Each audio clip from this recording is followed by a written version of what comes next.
A teacher has been killed and several others injured following a stabbing at a school in northern France. Police say the attacker, believed to be a former student, is now in custody. According to officials, the man, who is described as being in his 20s and of Russian origin, is known to police for his involvement in radical Islam. The French Anti-Terror Prosecutor's Office has launched an investigation and says the situation is now under control. French President Emmanuel Macron is set to visit the school later today and has halted Paris's National Assembly in solidarity for the victims. Je devais traverser et en descendant, j'ai vu qu'il y avait cette agression et donc cette personne agressait effectivement le chef cuisinier dans la cour. Donc j'ai vu l'agression du chef cuisinier sans voir quelque chose d'extrêmement grave parce qu'à ce moment-là j'ai surtout vu des menaces. Le chef cuisinier avait été blessé, avait du sang, on voyait du sang sur sa main.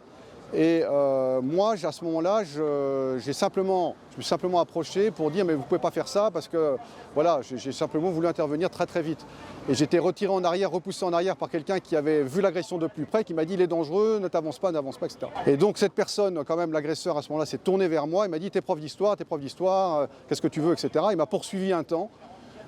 J'ai pu me réfugier derrière une porte vitrée. Du côté de la tour principale et je l'ai vu donc de très près parce que me poursuivant il a voulu passer la porte, je l'ai vu derrière la porte vitrée et voyant qu'il ne pouvait pas rentrer, il est reparti dans la cour pour continuer l'agression qui était en cours avec ce chef cuisinier. Mais à ce moment-là il n'a pas porté de coups supplémentaires, il a simplement discuté avec lui, je ne sais pas s'il lui expliquait quoi que ce soit, mais il n'a pas porté de coups devant nous.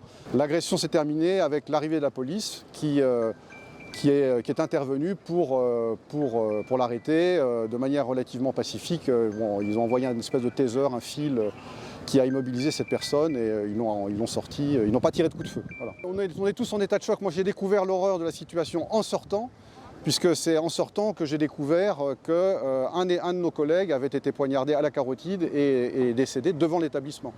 Donc on a bien ici un professeur qui a été tué et un autre qui a été assez gravement blessé aussi. Tel qu'il s'est retourné vers moi, il cherchait un prof d'histoire. C'était pas telle ou telle personne, c'était de manière générique de frapper un prof d'histoire. Donc je trouvais ça un peu curieux. Donc c'est ce qui me donne le sentiment qu'il y avait quelque chose qui n'était pas en rapport avec des problèmes de personnes, des problèmes pédagogiques, de régler des comptes avec un prof, etc. Mais plutôt de cibler un type particulier d'enseignant. Et ça, c'est le seul élément que j'ai qui peut me permettre de le penser. Mais